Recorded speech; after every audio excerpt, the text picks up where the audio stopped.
उत्तम ऊर्जा में आपका स्वागत है। मेरा प्रयास है कि इस चैनल के माध्यम से हिंदू पुराणों के रोचक प्रसंगों को मैं आपके साथ साझा करूं ताकि आप दिव्य खुशियों का अनुभव कर सकें। माघ मास की प्रत्येक तिथि पर्व है, इसीलिए पद्म पुराण में कहा गया है कि अन्य महीनों में जप तप और दान से भगवान विष्णु उतने प्रसन्न नहीं होते जितने कि वो माघ मास में स्नान करने से होते हैं। यही वजह है कि प्राचीन ग्रंथों में नारायण को पाने का सुगम उपाय माघ मास के स्नान को बताया गया है। महाभारत के एक अध्याय में भी इस बात का उल्लेख किया गया है कि माघ मास के दिनों में अनेक तीर्थों का समागम होता है। इसी कारण गंगा तट पर भक्तजन एक मास तक कुटी बनाकर कल्पवास गंगा स्नान को ध्यान करते हैं। ऐसे माघ मास में गोचर करते हुए भगवान सूर्य जब चंद्रमा के साथ मकर राशि पर आसीन होते हैं तो ज्योतिष शास्त्र में उस काल को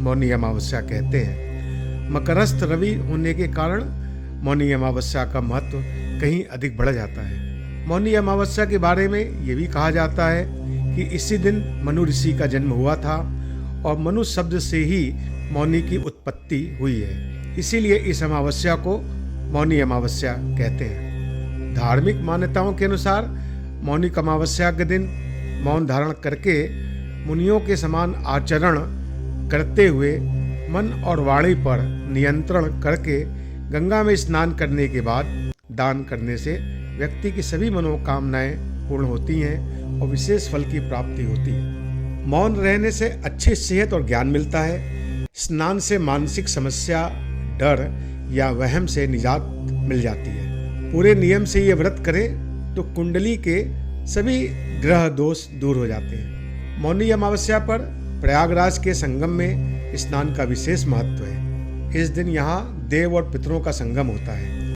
शास्त्रों में भी इस बात का उल्लेख मिलता है कि माघ के महीने में देवतागण प्रयागराज आकर अदृश्य रूप से संगम में स्नान करते हैं। वहीं मौनी अमावस्या के दिन पितृगण पितृलोक से संगम में स्नान करने आते हैं और इस तरह देवता और पितरों का इस दिन संगम होता है।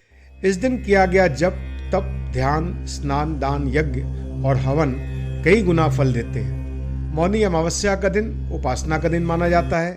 इस दिन व्रत करने वाले को पूरे दिन मौन व्रत का पालन करना होता है, इसीलिए यह योग पर आधारित व्रत कहा जाता है। इस दिन मन कर्म तथा वाणी के जरिए किसी के लिए अशुभ नहीं सोचना चाहिए।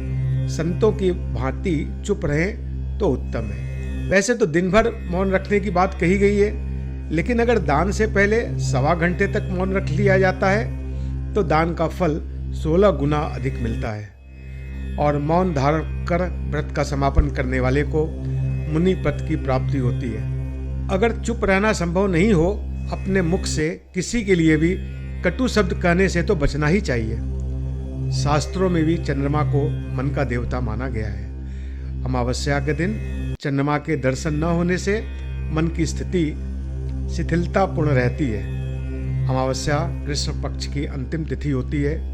अमावस्या की रात नकारात्मक शक्तियाँ सक्रिय रहती हैं, यानी भूत प्रेत पितृ पिशाच और निशाचर ज़्यादा सक्रिय रहते हैं। इस वक्त गलतियाँ करने से बचना चाहिए, इसीलिए मौन रहकर मन को संयमित करने का विधान बताया गया है।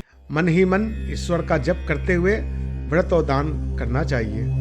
मौनी अमावस्या के दिन भगवान विष्णु और शिव दोनों की पूजा करने का विधान है।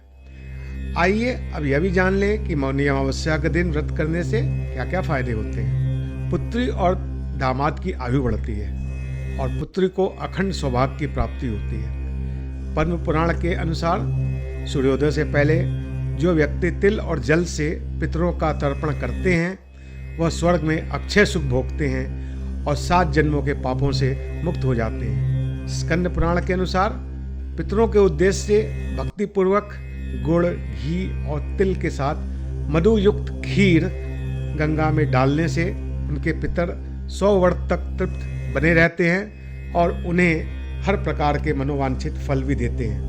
व्रत करना संभव नहीं हो तो मीठा भोजन करें।